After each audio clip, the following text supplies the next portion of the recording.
Okay, so tapos na ang aking takbo. Oo, balik na ako sa sasakyan. Goal pace run, 15 minutes warm up. Tapos 15 minutes na run, 6 to 6.30 minutes per kilometer na pacing, and then 5 minutes optional run, and then 15 minutes cool down. So wala masyadong tumatakbo dito ngayon dahil iftar na, magsisikainan na yung mga M na nag fasting. Okay, padilim na rin. Anong oras na ba?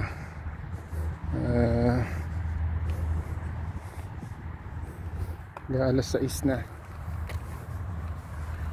Tahimik dito sa Qatar. Walang lockdown, walang quarantine. Basta magsuot ka ng mask at may social distancing. Ayan. Okay, bukas ulit easy run. Baka dito rin ulit ako tatakbo. Okay, this ano ko na to, 4th week.